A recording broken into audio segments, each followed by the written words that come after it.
हमारे देश में गाय एक राजनीतिक पशु बन गया है, जिसके जरिए तमाम राजनीतिक दल वोटों का दोहन करने का अथक प्रयास कर रहे हैं। कुल मिलाकर गाय इन दिनों राजनीति की शतरंज का मोहरा बन गई है।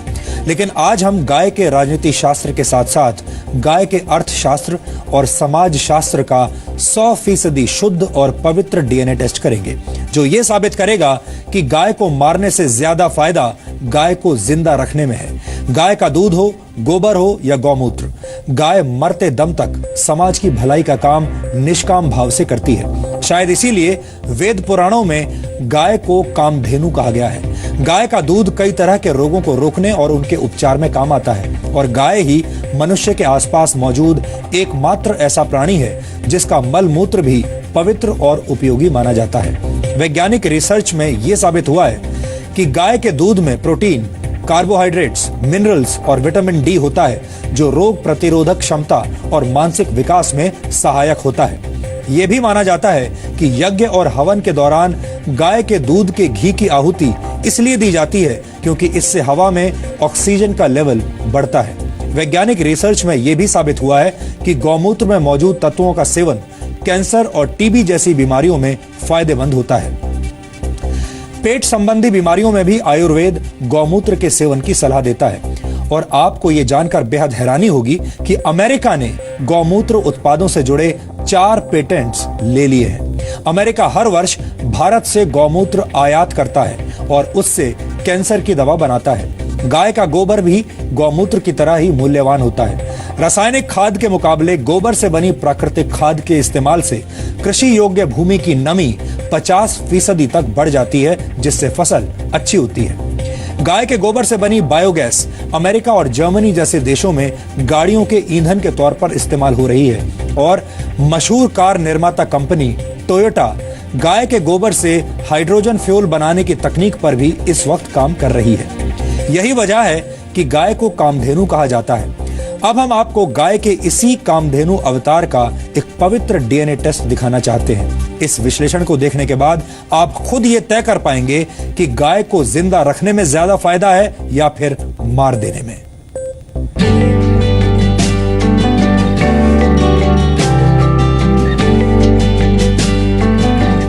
आज हम आपको बताएंगे कि माता और मांस से आगे गाय वो कामधेनु है जो इस देश से बेरोजगारी को खत्म कर सकती है। गाय वो जानवर है जो इस देश में पेट्रोल और डीजल की कीमतों को जमीन पर ला सकती है। गाय वो पशुधन है जो इस देश के लाखों गरीब किसानों को अमीर बना सकती है। कैसे? चलिए।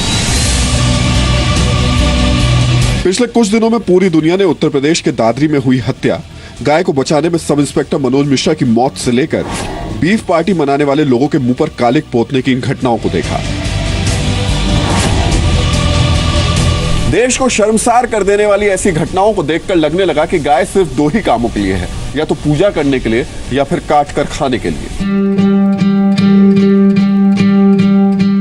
लेकिन आप हैरान रह जाएंगे, जो गाय दूध नहीं दे सकती, जिसके हाथ पैर बेकार हो चुके हैं, जिसे बेकार समझकर सड़क पर छोड़ दिया जाता है, जिसे 5-6 हजार के लिए मांस का टुकड़ा समझा जाता है, वो गाय हर महीने एक बेरोजगार को सिर्फ गोबर और गौमूत्र से 5 से 6 हजार रुपए का रोजगार दे सकती है। गाय गौ का मूत्र भी हमने काफी 10 रुपये लीटर भी लगाए तो भी 5 लीटर 50 के हिसाब में 8-10 हजार महीने का तो एक गाय आराम से आपको गोबर मूत्र दे सकती है। गोबर और मूत्र दे सकती है, जो कि लोगों की नजरों में नकारा, जो किसी काम की भी नहीं वो गाय।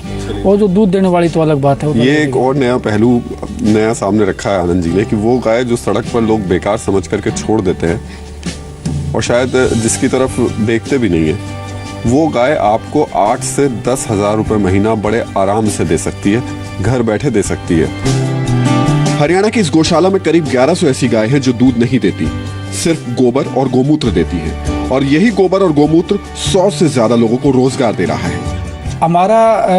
हमारे पास जितना जो हम काम करने वाले, हमारी थोड़ी ग्रोथ कम है, इसलिए हम अभी हमारा 3.5 करोड़ रुपए का सालाना सर टर्नओवर है। और गायों से आप कमा रहे हैं? हाँ जी, 3.5 करोड़ रुपये में से काम इससे जो कर रहे हैं हम।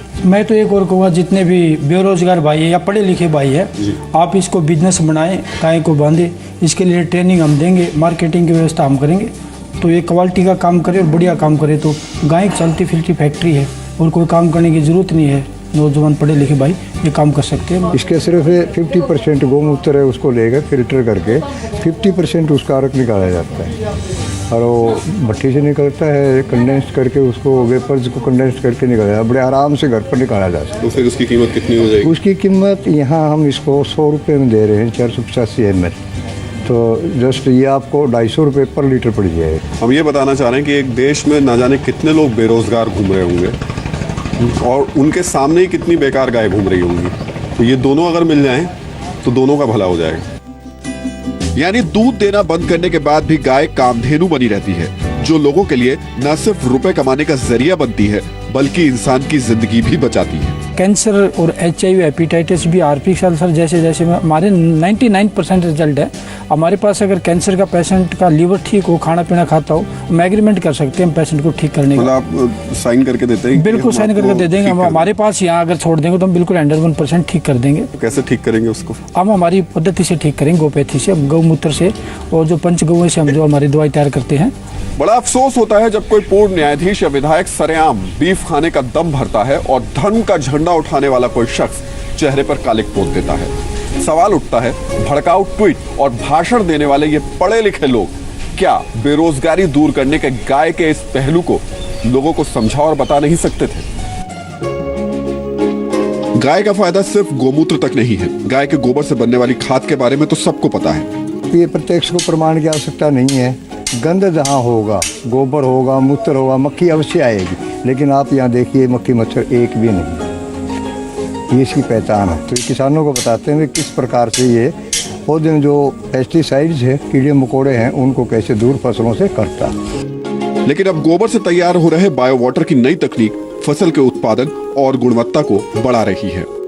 डॉक्टर संजीव, ये बायो वाटर क्या है और इसका फायदा क्या है? ये जो बायोगैस बनने के बाद जो बाई प्रोडक्ट बचता है उसमें इस प्लांट में सॉलिड जो गोबर है उसको अलग निकाल दिया जाता है और जो लिक्विड वाटर है उसको अलग निकाल दिया जाता है। तो जो लिक्विड वाटर है उसमें गोबर और गौमूत्र है, उसको हम यहाँ से टैंक में भर के ले जाते हैं। हमने अपने फार्म पे टैंक बनाए हुए हैं, उसमें हम बायो वाटर को डालते हैं और उसमें बैक्टीरिया हम कल्चर करते हैं। वो बैक्टीरिया फिर जब हम सिंचाई करते हैं तो उसके साथ सिंचाई के साथ ही हम उन बैक्टीरियाज को बायो वाटर के साथ दे देते हैं, जो कि खेत में चला जाता है। और खेत में जाने के बाद जो यूरिया DAP डालने से जो हमारा माइक्रोब्स थे वो मर गए, तो हमने उनको बैक्टीरिया दे दिया। जब बैक्टीरिया खेत में जाएगा वो अपना काम करेगा। जब माइक्रोबियल लोड यानी जो सूक्ष्म जीव हैं वो ज़्यादा हो जाएंगे तो जो हमारा केचुआ है वो भी बढ़ रहा है, सॉइल की हेल्थ अच्छी हो रही है। क्या बायो वाटर ये जो आप तैयार कर रहे हैं इसके लिए बाकायदा किसी प्लांट की जरूरत है? ये देश में किसान हमारे जो हैं वो ऐसे ही गोबर से और गौमूत्र को मिला करके ये बायो वाटर तैयार कर सकते हैं? हाँ, इसके लिए ऐसा कोई जरूरी नहीं है कि आप किसी प्लांट से ही बायो वाटर लें। आप अपना गोबर और गौमूत्र गाय का ले सकते हैं और उसमें आप बैक्टीरिया कल्चर करके और अपनी खेती कर सकते हैं। फायदा कितना मिल जाएगा इससे? फिर खेती पे असर कितना पड़ जाएगा? खेती में प्रोडक्शन अच्छी हो रही है, डाउन नहीं आ रही है। क्वालिटी केमिकल से जायज सी बात है बहुत अच्छी है क्योंकि उसमें कोई केमिकल नहीं है। अफसोस की बात यह है कि मीडिया में गाय के मांस खाने या न खाने को लेकर तो चर्चा हुई, एक धड़े ने तो आग में घी डालते हुए गाय के मरने के बाद के फायदे भी गिना दिए, लेकिन गरीबी से खुदकुशी करते किसानों को यह गाय कैसे बचा सकती है ये किसी ने नहीं बताया। वैज्ञानिक रिसर्च के मुताबिक गाय ग्लोबल वार्मिंग कम करने में खासी मददगार साबित हो सकती है। तो हम यही समझना चाह रहे हैं आपसे। पहले तो हमको जरा ये बताइए कि वो गाय जो कि लोगों की नजर में बेकार हो जाती है, तो वो बेकार गाय जो है जब जमीन पे जाती है, ये एलन सेवरी की रिसर्चेज हैं, 1 किलो गोबर जिस जमीन में पड़ जाता है उस जमीन में 9 लीटर पानी अपने अंदर एब्जॉर्ब करने की क्षमता बन जाती है। और जब आप ये इमेजिन करिए कि वहाँ पे एक गाय 8-10 किलो गोबर छोड़ रही है तो 100 लीटर पानी उस सॉइल के अंदर मॉइस्चर की तरह से एब्जॉर्ब रहेगा। और अगर साल ऐसा होगा तो इरिगेशन वाटर की तो ज़रूरत ही नहीं पड़ेगी आपको। दूसरी बात, जब वहाँ पे ग्रीनरी मॉइस्चर होगा तो ग्रीनरी होगी, और ग्रीनरी होगी तो उसमें क्या कहते हैं, कार्बन डाइऑक्साइड सिक्वेस्टरिंग। और जब गाय गोबर करके लैंड को फर्टिलाइज कर रही है तो आप केवल वार्मिंग रुकेगी। और कार्बन क्रेडिट आपको कितना मिल सकता है? क्या आप यकीन करेंगे कि गाय का गोबर आने वाले वक्त में सीएनजी की तर्ज पर पेट्रोल और डीजल का नया विकल्प बन सकता है? हरियाणा में इसका एक पायलट प्रोजेक्ट भी शुरू हो गया है। हाटी साहब हमारे साथ हैं। हाटी साहब, अब आप ऐसी गैस तैयार कर रहे हैं गोबर से जो कि गाड़ियों में डाल दें तो गाड़ियां उस गैस से चलेंगी। सीएनजी की तरीके की ये गैस है, क्या गैस है ये बताइए हम। इसमें मीथेन गैस है सर, इसमें CH4 कहते हैं इसे, केमिकल नेम है, तो मीथेन बोलते हैं इसे। जिसमें जो है हमें जो है इसको बाय फिल्टर करने के बाद 95-96% के करीब मीथेन मिलती है। 180 मिलियन कैटल हेड्स हैं इंडिया में, और उनसे अगर हम बायोगैस के रूट के थ्रू जाएं तो उसमें कम से कम 85 million standard cubic meter per day gas निकलेगी, और उससे ज़्यादा निकलेगा गोबर से कंपोस्ट, उसको बायो कंपोस्ट बोलते हैं या बायो मैन्योर भी बोलते हैं। तो एक रूट है कि बायो मैन्योर मिली खेती के लिए, और बड़ी खुशहाली रहेगी, ये यूरिया से 10 टाइम बढ़िया खाद है। इसकी जो उर्वरक शक्ति है मिट्टी की वो हमेशा कायम रहती है, बढ़ती है रादर। तो ये खाद का काम आया। दूसरा गैस निकली, तो ये गैस जो आपको बता रहा था कि अगर गैस निकाला जाए तो ये पूरे भारतवर्ष की जितनी भी गाड़ियां हैं, चाहे वो ट्रक हों, बसेज हों और वो गाड़ियां हों, वो इस गैस पे चल सकती है, इतनी ताकत है इसमें। इतना ही नहीं, महंगी होती एलपीजी के मुकाबले अब आप अपनी रसोई के लिए गोबर से बनी बायोगैस के सिलेंडर भी ले सकते हैं। गोबर से बनने वाली बायोगैस का इस्तेमाल सिर्फ गाड़ियों के लिए नहीं, बल्कि अब कोशिश ये भी की जा रही है कि होटल, रेस्टोरेंट्स या फिर आपके घर में भी बायोगैस के सिलेंडर पहुंचे, और इसके लिए प्लांट्स लग चुके हैं। तो हमने कैस्केट बनाए हैं सर इसके लिए स्पेशली, अगर किसी को ज़्यादा रिक्वायरमेंट होती है ना तो हम ये जो है ये छोटे वाले कैस्केट, ये जो कैस्केट है इनको सप्लाई कर सकते हैं पूरा। भारत सरकार जैसा सोच रही है कि भैया ये बायोगैस प्रोडक्शन जो है हम रूरल एरियाज में इतने ज़्यादा बना लें। नेशनल बायोगैस मिशन में उन्होंने बोला कि 10 मिलियन छोटे छोटे प्लांट लगाएंगे। अगर इस ढंग से हो जाएगा फिर उनको एग्रीगेट करके फिर सीएनजी में जाना उचित है। ये जो सब 10 मिलियन अगर बायोगैस प्लांट यहाँ लग जाते हैं हाँ देश में, तो उसका फायदा क्या मिलेगा? एक तो वो किसी घरों में दे सकते हैं आराम से, जैसे आजकल जो है एलपीजी सब्सिडी करो, ये करो, क्या जरूरत है, ये सीधे घरों में जल जाएगी, पहला काम है। दूसरा, इससे पावर जनरेशन हो सकता है। तीसरा, जो इनके छोटे मोटे ढाबे हैं या दुकानें चाय की हैं, मिल्क प्रोडक्ट की हैं या जलेबी जो भी बनाते हैं ये वो यूज करेंगे। छोटे स्तर पर देश में गोमूत्र और गोबर से हजारों लोग कमाई कर रहे हैं, लेकिन सरकार चाहे तो दवाई, खेती और ऑटोमोबाइल सेक्टर में गाय का गोबर और गोमूत्र से बड़ा योगदान मिल सकता है। लेकिन सरकार भी गाय पर बोलने से बच रही है। बुरा मत मानिए, लेकिन आज जुबान बहुत तल्ख है। अब इसे गोबर कहें या फिर उन लोगों की बुद्धि को जो गाय पर लड़ रहे हैं और पूरी दुनिया के सामने देश की छवि का गुड़ गोबर कर रहे हैं। कैमरामैन शंकर शनमलिक और जयदीप के साथ राहुल सिन्हा, जी मीडिया, दिल्ली। आपने देखा कि एक गाय किस तरह से सामाजिक और आर्थिक नजरिए से बेहद उपयोगी है। यानी गाय मांस के मुकाबले मां की भूमिका में ज्यादा फिट बैठती है। वैज्ञानिक शोधों में यह बात साबित भी हो चुकी है कि गाय का मांस खाना पर्यावरण के लिए भी नुकसानदायक है।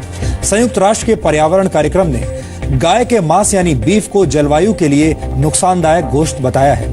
अमेरिका की येल यूनिवर्सिटी की एक रिपोर्ट के मुताबिक बीफ के उत्पादन के लिए अन्य मवेशियों के मुकाबले 28 गुना ज्यादा जगह चाहिए होती है, और ये ग्लोबल वार्मिंग में 11 गुना ज्यादा योगदान देता है। एक स्वीडिश स्टडी के मुताबिक 1 किलो बीफ पकाने में जितनी ग्रीन हाउस गैसेस का एमिशन होता है वो 160 किलोमीटर तक कार चलाने के बराबर होता है। इसका मतलब ये हुआ कि दिल्ली से आगरा तक कार से यात्रा करने से ग्लोबल वार्मिंग पर जो असर पड़ेगा वो 1 किलो बीफ खाने के बराबर होगा। बीफ उत्पादन जल संरक्षण के लिहाज से भी खराब है, क्योंकि गेहूं और चावल जैसी मुख्य फसलों के मुकाबले बीफ के लिए पशुपालन में करीब 10 गुना ज्यादा पानी लगता है। ये वो वैज्ञानिक तथ्य हैं जिनकी सत्यता पर उंगली उठाना मुश्किल है। यानी गाय को मारने से ज्यादा फायदा जिंदा रखने में है। इसलिए हमें लगता है कि गाय उस मुर्गी की तरह है जो सोने का अंडा देती है, और सोने का अंडा देने वाली मुर्गी को मारना समझदारी नहीं हो सकती।